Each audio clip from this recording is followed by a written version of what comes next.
Welcome back to Investigate Joe Rogan. Today I will be looking into episode 1574 with Jacques Vallee and James Fox. The thing about this episode is that I've already discussed most of the alien sighting cases that they bring up in this episode in some of my previous episodes, where I investigated George Knapp and Tom DeLonge and David Fravor. And I don't really want to go over them all again.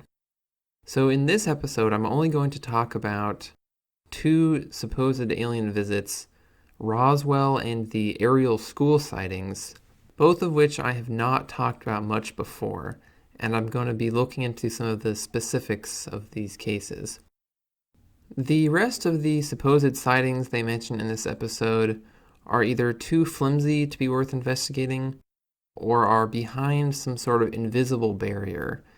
And what I mean by that is there's a running theme that you'll see with these alien people, and it's that there is evidence, but you can't access it. For instance, they'll say that there is proof and there's photos of all these things, but it's too secret, and the government has it so you can't see it, or it's lost, or they can't disclose it for whatever reason. So there's really nothing, there's really no point to me looking into that stuff, because of course it's all, too secret, it's all lost. But I think some of the specific things they say about Roswell and the aerial school sightings are worth looking into.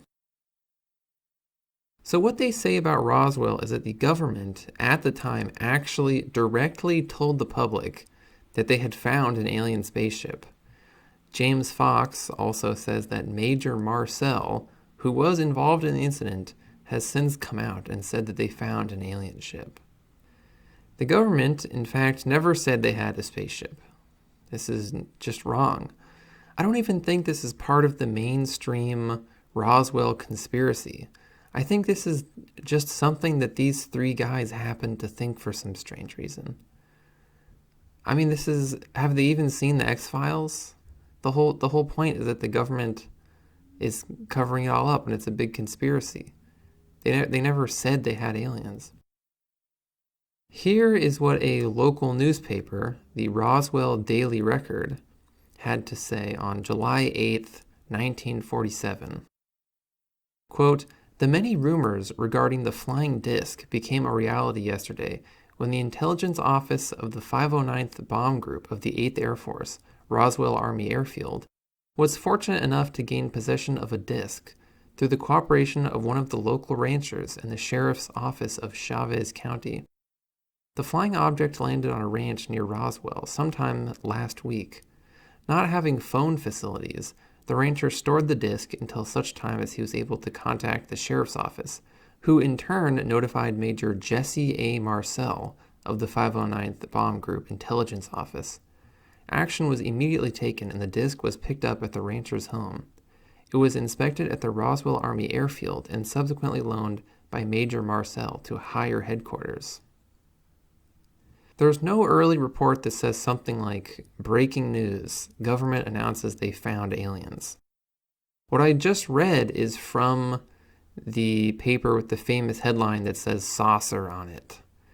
And I guess people see that and they think, well, the government admitted that they had aliens. But they actually didn't. In fact, Roswell didn't really become a thing until the 80s. It was not really a big conspiracy at the time. People weren't really interested in aliens back then. But then all this stuff got dug up later in like X-File days. And now here we are. Major Marcel, who really was there and is mentioned in the article, really did say, 30 years later, that it was, quote, "material not from this earth," just like James Fox says. And he really was there. However, this guy isn't a great witness, since he is a known liar. For instance, he falsely claimed that he was a pilot in World War II and had received all kinds of medals and things for shooting down enemy planes. And then it turned out he made it all up. So it seems more likely to me that this guy is just an attention whore and not some whistleblower about aliens. He's basically that kid from your school who says that his dad works at Nintendo. The main thing I want to talk about in this episode, though, is not Roswell. It's the 1994 aerial school sightings, which in my opinion are much more interesting. All three of them, Rogan, Jacques, Fox, they seem pretty convinced that the kids at this school saw real Alamouse. Rogan in particular says that all of their stories are consistent and that what they say matches the classic gray type alien. I talked about these supposed sightings a little bit in my episode on George Knapp, but I'm going to go more in depth here because I think this is a case that's worth looking into, since it seems very convincing on its surface. It is easy for me to understand why someone would be convinced by this case in particular.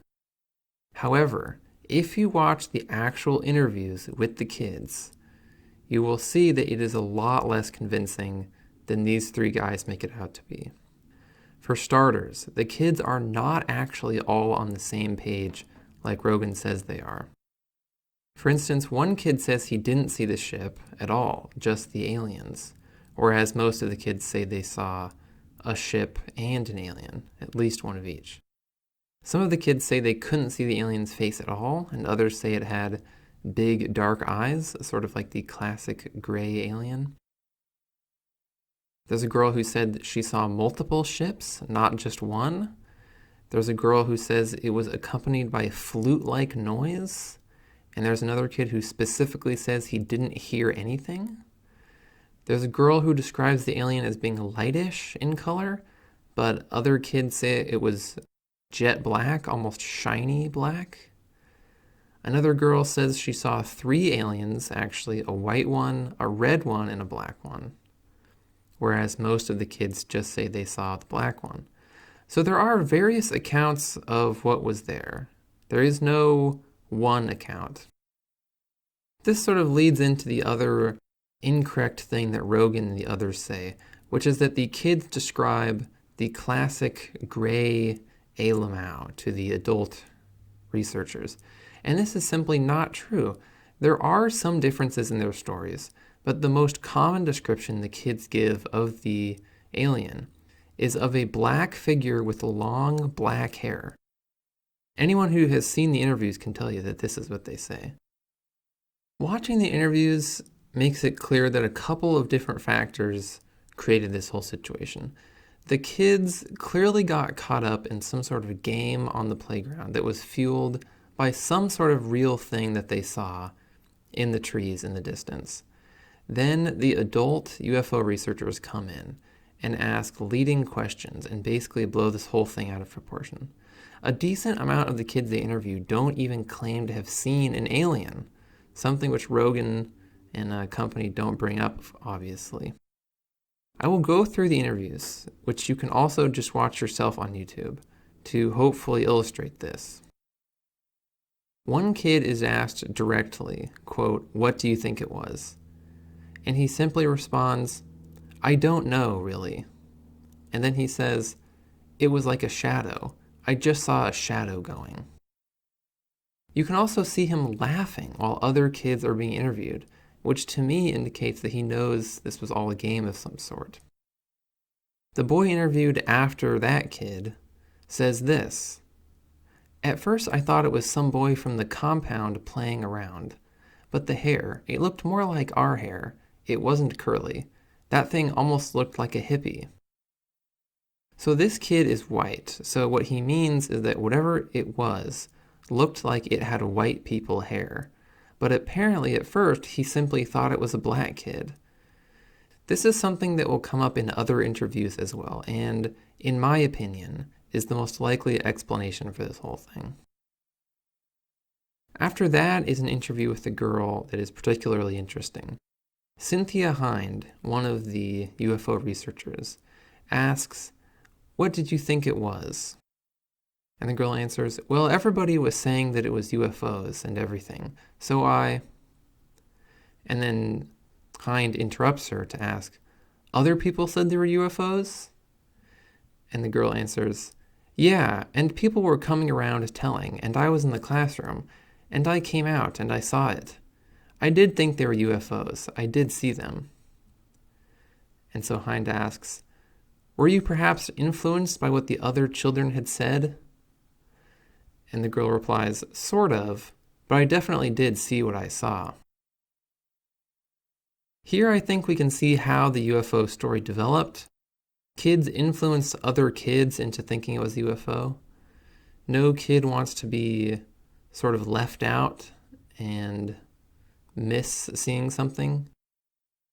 And this girl was willing to admit that she was, quote, sort of influenced by what other kids is saying. So I think if you read between the lines here a little bit, you can see how this thing got started.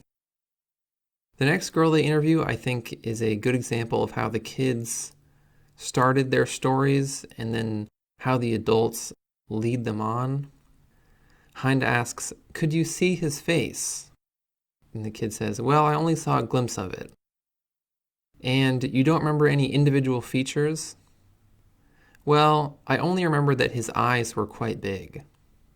What did you think it was? I don't know. I just thought it was some kind of alien from a different planet. So you knew about UFOs?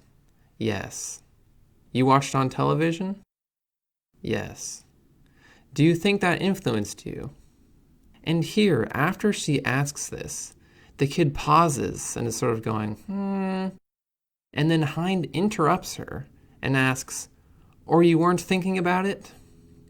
And then the kid replies, I wasn't thinking about it.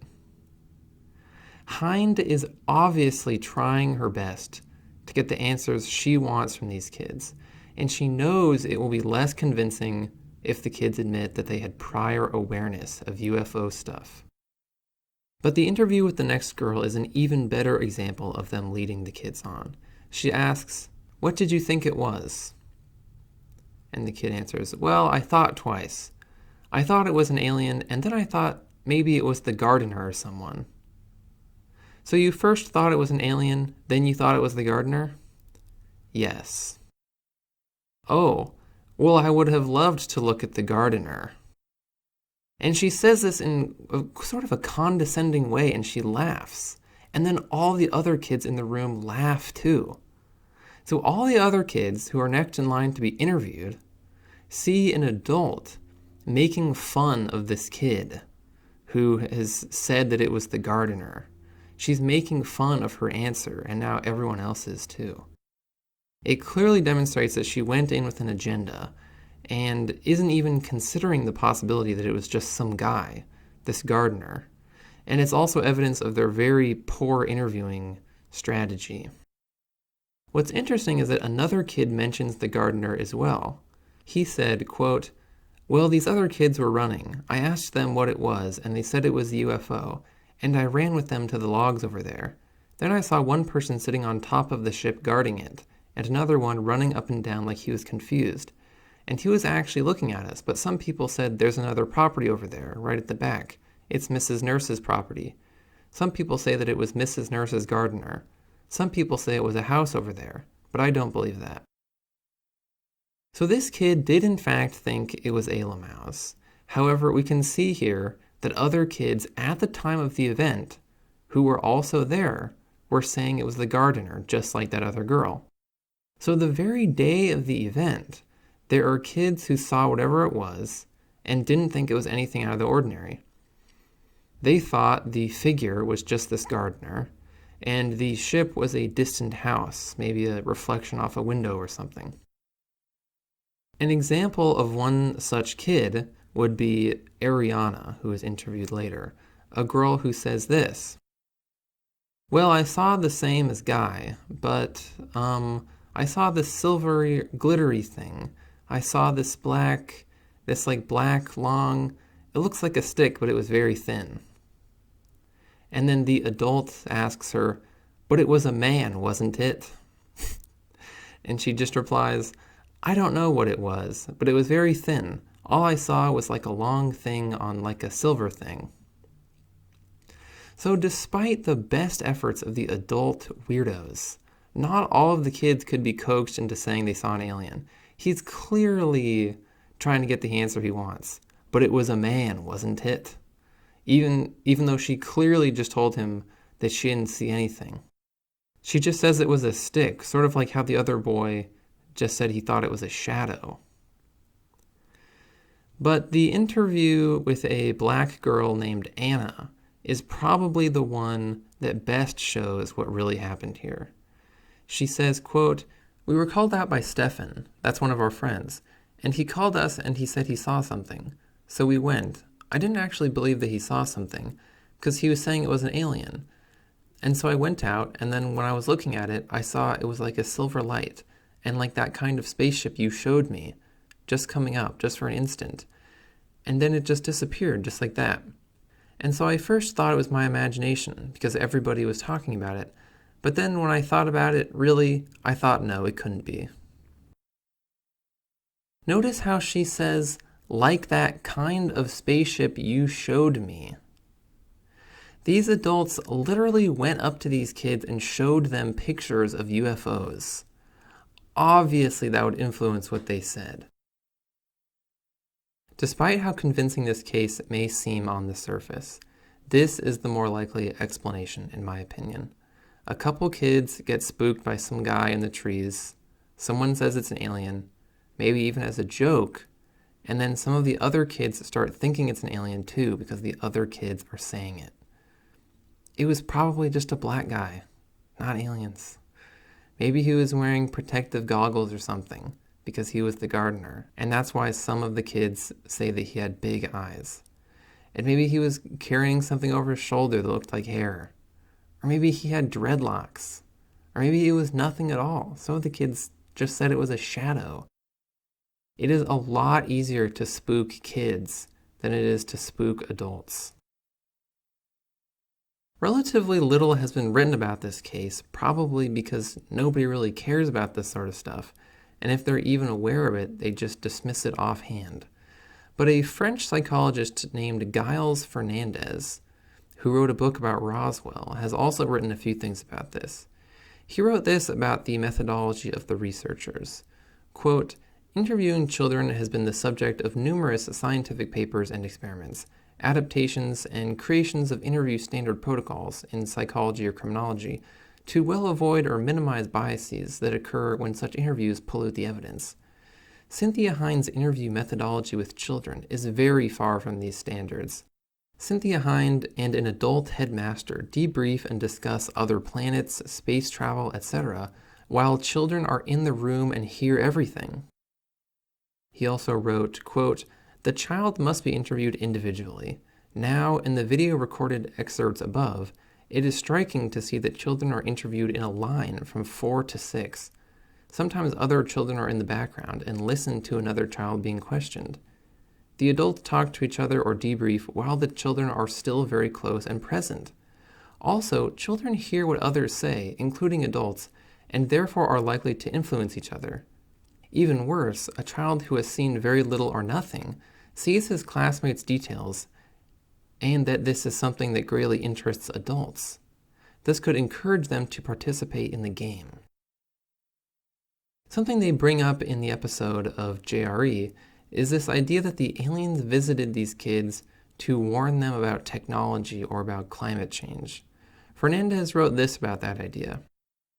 "It is particularly interesting and telling to see how the protection and ecology of the planet appears in the testimonies of the children when Mac questioned, while this theme was not present in the narratives collected by Cynthia Hind."